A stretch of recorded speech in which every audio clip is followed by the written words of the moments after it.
dan tugas yang kedua ini tentang penata konservasi pada preeklampsi dan preeklampsi dengan gangguan berat. Jadi tadi semua sudah dibahas ini bagaimana preeklampsi itu dan tentang keputusan kita untuk terminasi itu bagaimana. Tadi kalau preeklampsi harus dilakukan terminasi agar menyelamatkan ibu, tapi kalau misalnya prematur bagaimana bayinya? Kita harus pertimbangkan itu untuk memutuskan apakah boleh lanjut atau harus kita lanjutkan saja. Nah, bagaimana strateginya? Jadi selama ini kita preeklampsi harus mengontrol tekanan darah, mencegah kejang, mencegah terjadinya komplikasi. Nah, penentuan waktu persalinan itu menjadi sangat penting pada preeklampsi karena kalau terlalu cepat bayinya prematur, terlalu lambat ibunya muncul komplikasi. Maka perlu manajemen yang tepat untuk memutuskan kapan kita harus lanjutkan, kapan kita konservatif. Pada bahasan ini kita akan membahas mana yang boleh dilakukan konservatif. Jadi ekspektasi manajemen kita lakukan untuk memberi kesempatan bayi untuk tumbuh lebih besar lagi, sehingga kita harus berikan kortikosteroid. Kemudian syarat yang tidak boleh kita lupakan adalah bahwa ibu dan bayi stabil. Kalau ada salah satu yang tidak stabil, misalnya bayinya IGR, ya ngapain kita tunggu lama-lama, atau misalnya ibunya tensinya nggak bisa diregulasi, ya nggak boleh. Dan kalau dari penelitian kita, nanti saya paparkan bahwa yang layak untuk konservatif itu lebih dari 28 minggu. Kalau kurang dari 28 minggu, angka keberhasilannya rendah untuk di negara kita. Nah, ini penelitian yang dilakukan oleh Bahasibai bahwa perawatan konservatif dari 22 sampai 34 minggu itu mencegah kematian perinatal. Kemudian dari Nextray Latin Study yang dari Nextray ini bertolak belakang dari penelitiannya Bahasibai tadi, dia bilang bahwa tidak ada keuntungan untuk neonatalnya, sama aja gitu. Dan dia malah meningkatkan risiko komplikasi pada ibu. Nah, ini data di Rumah Sakit Dr. Tomo yang kita publikasikan pada acara ISI Meeting tahun 2015 itu menunjukkan bahwa perawatan konservatif di Indonesia itu masih bisa menjadi pilihan, tapi tergantung dari usia kehamilannya, berapa usia kehamilan yang tepat. Kalau dari data ini bahwa rata-rata yang bisa kita lakukan perawatan konservatif dan mempunyai keberhasilan yang cukup baik itu usia kehamilannya 31,5 minggu dan risiko komplikasi pada ibunya akan sedikit.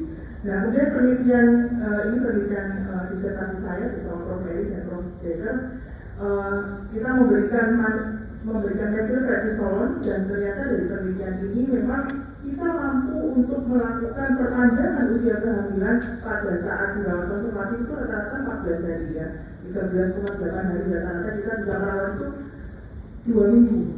Nah, dari 2 minggu ini kita bisa menambah usia bayinya, walaupun di hasil akhirnya ternyata bahwa usia kehamilan pada bayi yang dilakukan perawatan konservatif dan tidak itu sama. Nah, jadi kalau untuk kita di mana nicu terbatas, yang high cost, yang tidak bisa diakses oleh semua, maka ekspektasi manajemen itu masih menjadi opsi yang cukup bagus. Dan neonatal outcome-nya tergantung dari berapa usia kehamilannya. Nah, kalau dari penelitian kami itu kalau kurang dari 28 minggu angka keberhasilannya rendah. Dan di penelitian lain, kalau misalkan di luar, di Eropa, di Amerika, mereka kurang dari 27 oke, karena 24 minggu mereka pakai ventilator bisa oke, dan unlimited budget ya. Kalau kita unlimited budget dan itu habis dikirim ke Sutomo misalnya, terus akhirnya nggak butuh gitu. Nah, siapa kandidat untuk ekspektasi manajemen? Jadi kandidatnya adalah syarat utama bahwa apa yang kita lakukan tidak boleh membahayakan ibu. Jadi syaratnya ibunya harus stabil kondisinya. Tidak boleh ada maternal komplikasi, misalkan ada persisten simptom dari preeklampsi beratnya, kemudian eklampsi, uji paru misalnya itu HER, jelas-jelas nggak boleh dikonservasi. Dan usia kehamilannya lebih dari 28 minggu, kemudian bayinya juga oke. Kalau bayinya nggak oke, nggak perlu dikonservasi. Nah, ini adalah algoritma bagaimana kita lakukan penanganan kalau kurang dari 34 minggu. Pasien yang preeklampsi dengan gejala berat harus masuk rumah sakit. Kemudian kita harus evaluasi simptom dan sign-nya, pemeriksaan ibu dan bayi, USG, pemeriksaan lab lengkap, kemudian dimulai kemudian antihipertensi seperti panduannya Dr. Aldi tadi. Nah, kemudian kita evaluasi dan kelupaan tadi seperti yang disampaikan sebelumnya, magnesium sulfat juga harus kita masukkan. Setelah pemberian magnesium sulfat dan kemudian kita evaluasi apakah stabil, kalau misalkan apakah ada persisten simptom, ada komplikasi atau tidak, ibu dan bayinya stabil, kalau semuanya kalau ada salah satu dari itu maka dilahirkan, jadi nggak boleh dikonservasi. Jadi kalau misalkan kita rawat, kita berikan antihipertensi, tensinya tetap nggak mau turun dari 160 ya, berarti tidak layak untuk lanjut. Kemudian kalau gejala itu tidak ada, maka kita akan melanjutkan ke perawatan konservatif. Nah, jangka pendek yang kita lakukan dalam 24 sampai 48 jam yang pertama, maka kita akan memberikan kortikosteroid terlebih dahulu.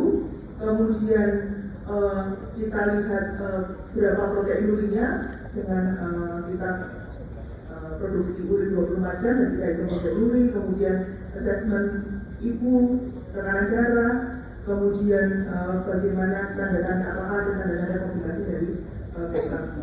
Nah, kalau sesudah pemberian kortikosteroid tadi kita evaluasi tidak ada perburukan, maka long term-nya pasien itu kita rawat konservatif, pasien kita pindahkan ke ruangan, magnesium sulfat sudah di stop, kemudian kita lihat tanda-tanda tekanan darahnya, kemudian ada tanda-tanda dari hiperpreeklampsi, apakah ada tanda-tanda komplikasi, dan evaluasi bayi apakah ada pertumbuhan, tidak ada fetal growth restriction misalnya.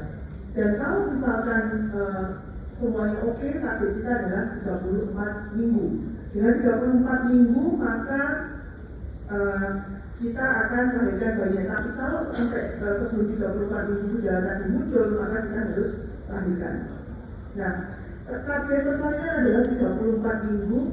Kalau misalkan kadang-kadang kita, ini masih baik, tensinya masih oke, kenapa nggak kita lanjutkan aja? Mungkin bisa sampai 37 minggu, gitu kan, enak-enak gitu.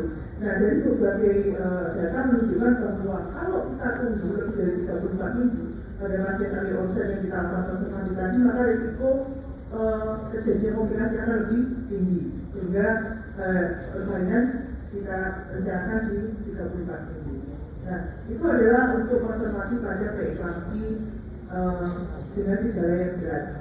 Nah, bagaimana kalau preeklampsi saja? Tadi kan kita bilang kalau preeklampsi saja pun itu masih termasuk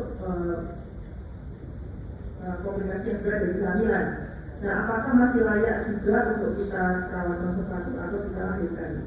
Nah, yang menjadi consideration kita adalah kita harus bisa mempertimbangkan apakah kita kita lanjutkan itu membawa kebaikan atau malah keburukan. Kalau misalkan ibunya stabil, bayinya oke, maka pasien dengan perawatan preeklampsi boleh kita lanjut konservatif. Nah, pada umumnya persalinan 34 minggu, terutama pada yang gejala berat. Tapi kalau misalkan oke, kita boleh perpanjang pada preeklampsi tanpa gejala berat sampai 37 minggu. Nah, kalau 37 minggu kita harapkan, berarti kan kita memberikan risiko pada ibu, maka maternal monitoring itu sangat penting untuk melihat apakah ada progresivitas dari preeklampsinya. Pasien boleh rawat jalan kalau pasien preeklampsi, tidak harus rawat inap. Kalau tadi ekspektan pada konservatif pada gejala berat itu harus rawat inap. Kalau preeklampsi saja maka pasien boleh rawat jalan asalkan kondisi ibunya stabil. Kemudian pasien harus diedukasi tanda bahaya, kapan dia harus kembali, monitor apa yang di rumah yang harus dilakukan, dan kemudian kalau bisa ideal dia disuruh tensi di rumah 2 kali sehari dan mencatat pada saat dia datang melaporkan ke kita. Dan kalau ada tanda perburukan maka harus segera dilakukan harus segera dirawat inap untuk kita evaluasi lebih lanjut. Nah, Persalinan kita rencanakan sampai targetnya adalah 37 minggu. Nah, kalau beberapa penelitian memang kita bisa melakukan induksi. Kalaupun misalkan servisnya nggak matang, bukan alasan untuk harus di SC. Oke, sudah 37 minggu, jadi skornya sudah SC saja misalnya.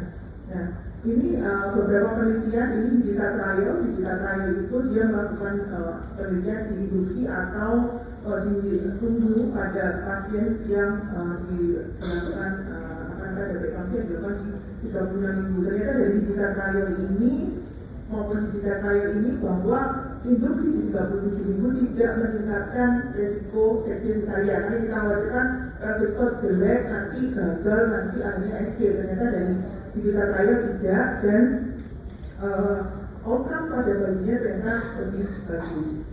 Dan kemudian kalau kita lahirkan di 37 minggu dari Dita Trial ini menunjukkan bahwa resiko terjadinya perburukan pada ibu lebih rendah, kemudian angka seksi cesariannya juga lebih rendah dibandingkan kalau guru kita mesti harus seksio misalnya, dan untuk jangka pendek neonatal outcome-nya tidak berbeda bermakna antara yang diperpanjang dan yang dilahirkan. Nah, bagaimana intrapartum manajemen, route of delivery, metode persalinan, route of delivery-nya berdasarkan guideline dari SOPC, ACOG. Cervical lightning boleh dilakukan, tapi tetap kita harus menghindari induksi yang terlalu lama. Jadi kalau misalnya kita induksi kemudian terlalu lama, mungkin kita juga harus mengambil keputusan di sini. Intrapartum monitoring, continuous maternal and fetal monitoring, kemudian mungkin kita perlu echo pada ibunya, kemudian persiapan terjadinya komplikasi misalkan HPV dan sebagainya, dan pemberian, ingat kalau misalkan postpartum pemberian epinephrine harus dihindari, kemudian balas cairan dan manajemen tekanan darah tinggi seperti yang disampaikan Dr. Aldi tadi. Kemudian ini tekanan darah tingginya tadi sudah disampaikan Dr. Aldi, saya nggak perlu menyampaikan lagi, dan juga kalau misalkan memang dia kemudian menjadi gejala berat, maka jangan dilupakan pemberian magnesium sulfat. Nah, jadi dari rasa ini yang kita perlu sampaikan bahwa preeklampsi dengan gejala berat itu masih boleh dilakukan perawatan konservatif. Harus kita ingat kandidat yang boleh dilakukan adalah ibunya kondisinya harus stabil, kemudian tidak ada komplikasi, kemudian bayinya juga oke, dan usia kehamilannya lebih dari 28 minggu. Kalau kurang dari 28 minggu, kita mesti lihat case per case, apakah ini misalkan memang high social baby, kita ingin melakukan perawatan konservatif, tetap harus kita pertimbangkan dan kita komunikasikan dengan pasien risk and benefit-nya. Dan kemudian neonatal outcome itu kurang lebih sama dengan yang pada penelitian kami tadi, bahwa neonatal outcome-nya kurang lebih sama antara yang dilakukan konservatif dan tidak, tetapi secara umum kita lihat bahwa angka terjadinya kematian dari natal lebih rendah dan persalinan direncanakan 34 minggu. Tapi pada preeklampsi tanpa gejala berat, maka ekspektan juga boleh dilakukan untuk memastikan pertumbuhan bayinya, tetapi harus diingat ibunya harus stabil, harus dilakukan evaluasi dan monitoring perburukan. Target pada preeklampsi saja adalah sampai 37 minggu. Demikian yang dapat saya sampaikan. Terima kasih. Assalamualaikum warahmatullahi wabarakatuh. Terima kasih.